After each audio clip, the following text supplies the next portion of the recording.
कैसे हैं आप सब लोग। मुझे उम्मीद है कि आप सब लोग इस लॉकडाउन में ठीक होंगे और इस लॉकडाउन का पूरा फ़ायदा उठा रहे होंगे हमारी इन्फॉर्मेशनल वीडियो को देखकर। जैसा कि हमने आपसे पहले बताया था कि इंफ्रारेड सेंसर दो तरह के होते हैं, एक एक्टिव इंफ्रारेड सेंसर और दूसरा पैसिव इंफ्रारेड सेंसर। तो हमारी पिछली वीडियो जो है वो एक्टिव इंफ्रारेड सेंसर के ऊपर आ चुकी है। अगर आपको वो वीडियो देखना चाहते हैं तो उसका लिंक हमने डिस्क्रिप्शन में शेयर कर दिया है, तो आप वहां जाकर उस वीडियो को देख सकते हैं और एक्टिव इंफ्रारेड सेंसर की इन्फॉर्मेशन वहां से ले सकते हैं। तो चलिए इस वीडियो को एक क्विक रिकैप के साथ स्टार्ट करते हैं। तो जैसा कि हमने आपको पहले बताया था कि जो भी बॉडी हीट एमिट करती है यानी कि इंफ्रारेड रेडिएशन एमिट करती है, उसको हम इंफ्रारेड सेंसर की मदद से आसानी के साथ डिटेक्ट कर सकते हैं।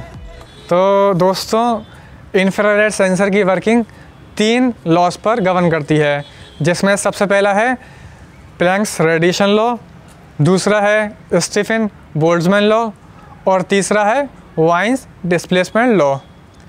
तो हम इन लॉज के बारे में इस वीडियो में आपको नहीं बताने वाले। अगर आपको इन लॉज के बारे में जानना है तो हमें कमेंट सेक्शन के अंदर ज़रूर बताइए, ताकि हम आगे इन लॉज के ऊपर आपके लिए वीडियो बना सकें। तो गाइस, सब्सक्राइब करना तो बिल्कुल ना भूलें और बेल आइकन घंटी तो ज़रूर दबाएं, ताकि आप अगले नोटिफिकेशन घंटा भी मिस ना कर पाएँ। तो सबसे बड़ा सवाल ये उठता है कि एक्टिव इंफ्रारेड सेंसर और पैसिव इंफ्रारेड सेंसर में बेसिक फ़र्क क्या है। तो आइए हम आपको बताते हैं कि इन दोनों में बेसिक फ़र्क क्या है। तो एक्टिव इंफ्रारेड सेंसर के अंदर इंफ्रारेड वेव एमिटर और इंफ्रारेड वेव रिसीवर दोनों होते हैं, और या फिर दूसरे शब्दों में कहें कि ये सेल्फ इल्यूमिनेटिंग सेंसर होता है। लेकिन पैसिव इंफ्रारेड सेंसर के अंदर सिर्फ इंफ्रारेड वेव रिसीवर होता है, या फिर दूसरे शब्दों में कहें इसे कि वो सेल्फ इल्यूमिनेटिंग सेंसर नहीं होता। तो दोस्तों, एक बात ये भी है इसके अंदर कि पैसिव इंफ्रारेड सेंसर सिर्फ वेव रिसीव करता है, इसको एमिट नहीं करता। तो आइए जानते हैं अब हम लोग इंफ्रारेड सेंसर यानी कि पैसिव इंफ्रारेड सेंसर के इंटरनल स्ट्रक्चर के बारे में।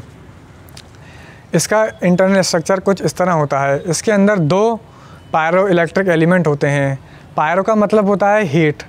तो जो पायरो इलेक्ट्रिक एलिमेंट होता है उसका मटेरियल कुछ इस तरह से होता है कि वो इंफ्रारेड वेव्स के डिफरेंस को मेज़र करता है, या फिर दूसरे शब्दों में कहें वो टेम्परेचर फ्लक्चुएशंस को डिटेक्ट करता है और उसको इलेक्ट्रॉनिक सिग्नल में कन्वर्ट कर देता है। तो इसके अंदर दूसरा कंपोनेंट वो इंफ्रारेड फ़िल्टर होता है, जो कि सारी लाइट की वेव्स को ब्लॉक करके सिर्फ इंफ्रारेड वेव्स को पास करता है।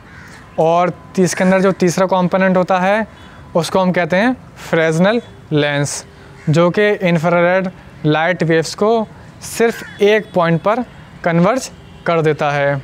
और जो चौथा कंपोनेंट होता है उसको हम कहते हैं हाउसिंग यूनिट, जो कि बाकी कंपोनेंट्स को इन्वायरमेंटल वेरिएबल से बचाता है, यानी कि उसके अंदर इन्वायरमेंट के अंदर जो चेंजेस होते हैं उससे बचाता है। तो दोस्तों, इन सब रीज़न की वजह से हम PIR यानी पैसिव इंफ्रारेड सेंसर को मोशन बेस्ड डिटेक्शन जैसे होम सिक्योरिटी सिस्टम में यूज़ करते हैं। तो आप सब लोग जानते हैं कि हर एक मूविंग ऑब्जेक्ट के साथ उसका एक अपना वेव एसोसिएटेड होता है। तो जब भी कोई मूविंग ऑब्जेक्ट इंफ्रारेड रेडिएशन को जनरेट करता है तो ये रेडिएशन उन दोनों पायरो इलेक्ट्रिक में चेंज इन इंफ्रारेड लेवल की फॉर्म में सेंस हो जाता है, और ये पायरो इलेक्ट्रिक एलिमेंट उस चेंज को इलेक्ट्रॉनिक सिग्नल की फॉर्म में कन्वर्ट करके हमारे आउटपुट डिवाइस को भेज देता है। हम जो यहाँ देखने वाले हैं वो सेंसर है SC-SR501 PIR सेंसर। तो आइए अब हम इसकी स्पेसिफिकेशंस के बारे में बात करते हैं। तो इसके इनपुट वोल्टेज की रेंज 4 वोल्ट से लेकर 12 वोल्ट तक होती है, लेकिन रिकमेंडेड वोल्टेज 5 वोल्ट होता है। और अगर हम इसके रेंज की बात करें तो डिग्री में 120 डिग्री होती है। अगर हम लेंथ में बात करते हैं तो वो 7 मीटर होती है। और इसका वर्किंग करंट 65 मिली एम्पेयर होता है। और इसका ऑपरेटिंग टेम्परेचर दोस्तों वो -20 डिग्री सेल्सियस से लेकर +80 डिग्री सेल्सियस तक होता है। तो चलिए अब देखते हैं इसकी पिन कॉन्फ़िगरेशन के बारे में।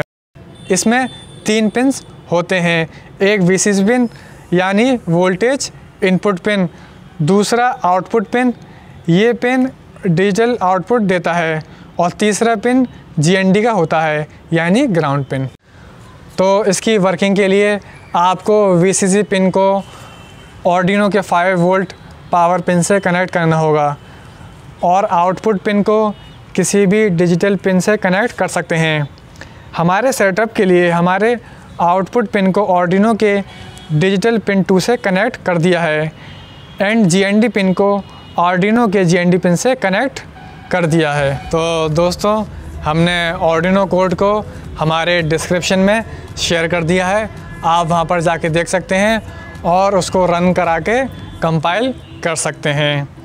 तो इन सब काम होने के बाद अगर आप किसी भी ऑब्जेक्ट को PIR के सामने लेकर आते हैं तो आर्डिनो का LED लाइट अप हो जाएगा, यानी कि उसकी LED ऑन हो जाएगी। तो दोस्तों ये था हमारा छोटा सा PIR के ऊपर एक्सपेरिमेंटल डिमॉन्स्ट्रेशन।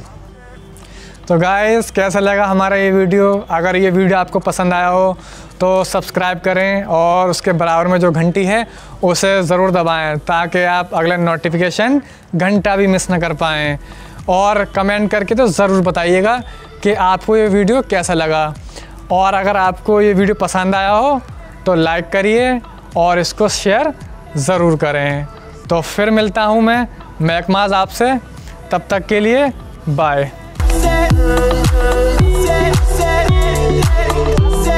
छटा काट दो, मैं स्टार्ट कर रहा हूँ। कन्वर्ट करके इलेक्ट्रॉनिक सिग्नल की फॉर्म में एक्सप्रेशन नहीं ला पाऊँगा यार मैं। लेवल, अरे यार